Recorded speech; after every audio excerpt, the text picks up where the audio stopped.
এবার এডিসি নির্বাচনী ইস্যু কি ছিল, কি রণকৌশল নিয়ে রাজনৈতিক দলগুলি নির্বাচনী ময়দানে অবতীর্ণ হয়েছিল, নির্বাচনোত্তর জোটের সম্ভাবনা রয়েছে কি, ভোট শেষে এই ধরনের নানা প্রশ্ন ঘুরপাক খাচ্ছে বিভিন্ন মহলে।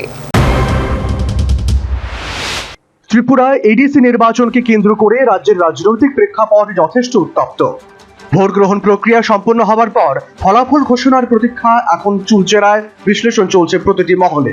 রাজনৈতিক বিশ্লেষকদের একাংশের অভিমত, এবারে নির্বাচনে দলগুলি মূলত তিনটি ভিন্ন মেরুতে ইস্যু সাজিয়েছিল। প্রথমটি ছিল স্বার্থ ও স্বায়ত্ত শাসন, দ্বিতীয়টি ছিল উন্নয়ন ও স্বচ্ছতা এবং তৃতীয়টি ছিল গণতন্ত্র পুনরুদ্ধার ও অব্যবস্থা। এবার এডিসি ভোটে তিপ্রামথা তাদের গ্রেটার তিপ্রাল্যান্ড বা সাংবিধানিক সমাধানের দাবিকে প্রধান অস্ত্র করেছিল। স্বায়ত্তশাসিত পরিষদের ক্ষমতা বৃদ্ধি এবং জনজাতীয় অধিকার রক্ষা ছিল তাদের প্রচারের মূল সুর। অন্যদিকে রাজ্যের শাসক দল বিজেপি মূলত রাজ্য ও কেন্দ্রের ডাবল ইঞ্জিন সরকারের উন্নয়নের খতিয়ান তুলে ধরেছে। মুখ্যমন্ত্রী মানিক সাহা সরাসরি দুর্নীতির বিরুদ্ধে লড়াই এবং পরিষদের কাজে স্বচ্ছতা আদায়ের প্রতিশ্রুতি দিয়েছেন। তাছাড়া বামফ্রন্ট ও কংগ্রেস জোট মূলত এডিসি এলাকার গত 5 বছরের প্রশাসনিক ব্যর্থতা, কর্মচারীদের বেতন সমস্যা এবং আইন শৃঙ্খলার অবনতিকে ইস্যু করে লড়াই করেছে। তাদের দাবি ছিল এডিসির হারানো গৌরব ফিরিয়ে আনা। রাজনৈতিক দলগুলির রণকৌশল ছিল ভিন্ন ভিন্ন। নির্বাচনের ময়দানে প্রতিটি বড় দলই একক শক্তিতে অবতীর্ণ হওয়ার এক বিশেষ কৌশল নিয়েছিল। রাজ্যে তিপ্রামথা ও আইপিএফটির সাথে জোট থাকলেও এডিসি নির্বাচনে আসন সমঝোতা না হওয়ায় বিজেপি 28টি আসনেই এককভাবে প্রার্থী দিয়েছিল। বিভিন্ন দল ত্যাগ করে আসা কিছু হেভিওয়েট নেতাকেও তারা কাজে লাগিয়েছেন।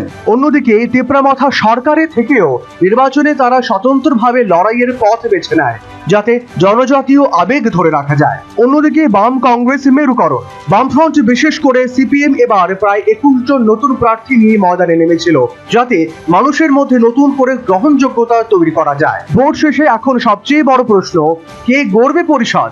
ত্রিশঙ্কু পরিস্থিতির সম্ভাবনা কি রয়েছে?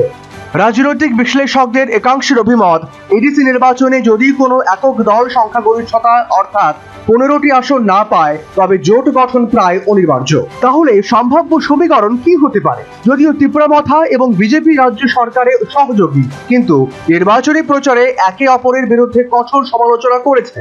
তবে বৃহত্তর রাজনৈতিক স্বার্থে বা সরকার গঠনের স্বার্থে ফলাফল পরবর্তী সময়ে এই দুই দলের পুনরায় কাছে আসার সম্ভাবনা উড়িয়ে দেওয়া যায় না। আর যদি কোনো দলই স্পষ্ট সংখ্যাগরিষ্ঠতা না পায়, তবে নির্দল বা ছোট দলগুলি কিং মেকারের ভূমিকায় অবতীর্ণ হতে পারে। তবে 17 এপ্রিল ফলাফলের প্রকাশের পরই প্রকৃত চিত্রটি পরিষ্কার হবে। Bureau report, news vanguard.